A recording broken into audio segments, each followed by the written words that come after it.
Hello everyone, this is Englishtutorhub official channel and welcome back to our English lesson where learning English feels like art.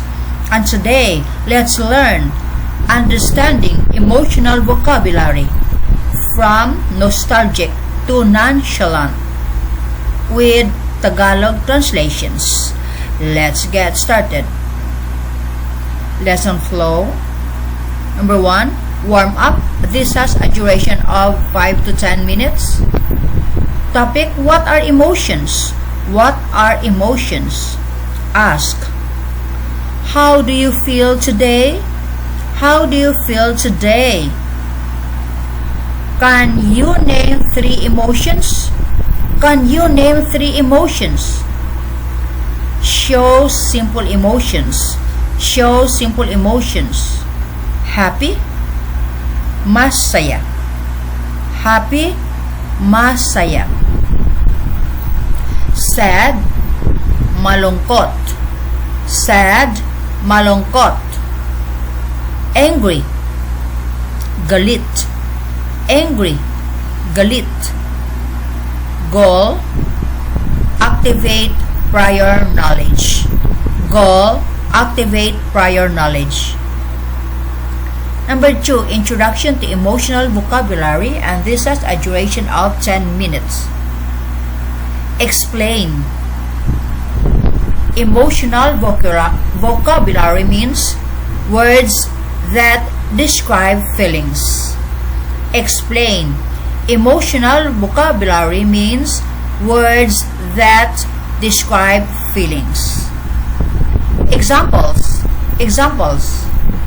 Excited, nasasabik. Excited, nasasabik. Nervous, kinakabahan. Nervous, kinakabahan. Proud, ipinagmamalaki. Proud, ipinagmamalaki. Goal, build basic understanding. Goal, build basic understanding. Number 3, emotion spectrum. Simple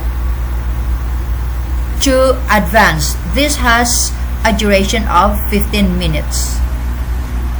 Group emotions from easy to more complex. Group emotions from easy to more complex. Positive emotions. Positive emotions. Happy, masaya. Happy, masaya. Cheerful, masayahin. Cheerful, masayahin. Joyful, punong-puno ng saya. Joyful, punong-puno ng saya. Negative emotions.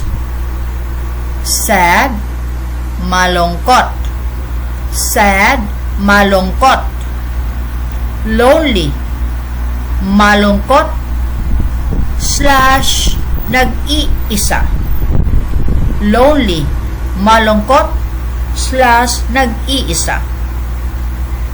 Frustrated, frustrated. Naiinis or nabibigo.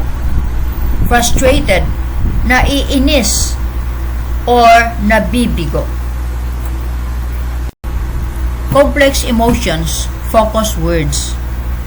Nostalgic, nananabik sa nakaraan or nakakamiss. Nostalgic, nananabik sa nakaraan or nakakamiss. Anxious, balisa or kinakabahan. Anxious, balisa or kinakabahan. Confident, may tiwala sa sarili. Confident, may tiwala sa sarili. Nonchalant, walang pakialam or relax lang. Nonchalant, walang pakialam or relax lang. Goal, expand vocabulary range. Goal, expand vocabulary range. 4.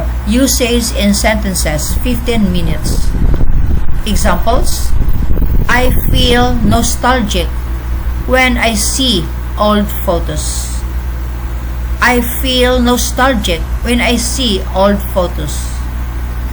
Nakakaramdam ako ng pananabik sa nakaraan kapag nakakakita ako ng lumang letrato. Nakakaramdam ako ng pananabik sa nakaraan kapag nakakakita ako ng lumang letrato. She is nonchalant about the test. She is nonchalant about the test. Wala siyang pakialam sa pagsusulit. Wala siyang pakialam sa pagsusulit. Goal: practice real-life usage. Practice real-life usage. Number 5, short dialogues, and this has a duration of 10 minutes. Dialogue 1. A. Why are you smiling? Why are you smiling? B. I feel nostalgic about my childhood. I feel nostalgic about my childhood. Dialogue 2. A. Are you nervous about the exam? Are you nervous about the exam? B. No, I'm nonchalant. No, I'm nonchalant. Goal: improve speaking confidence. Goal: improve speaking confidence. Number 6, practice activities, and this has a duration of 15 to 20 minutes. Activity 1, match the emotion. Match English to Tagalog. Activity 2, fill in the blank. I feel blank when I remember my old friends. So answer: I feel nostalgic when I remember my old friends. Activity 3, act it out.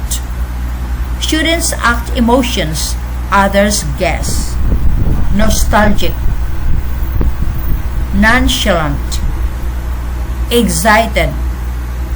Goal: reinforce learning through fun.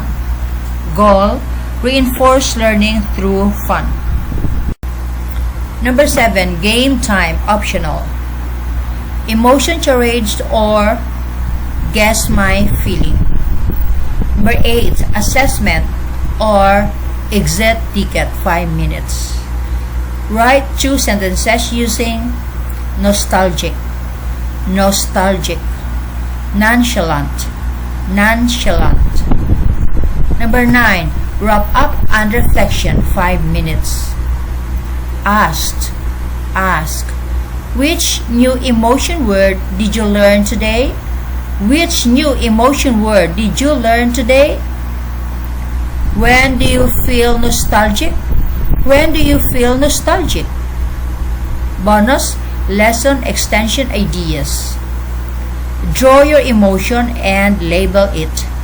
Draw your emotion and label it. Create a mini emotion diary. Create a mini emotion diary. Role play real life situations. Role play real life situations.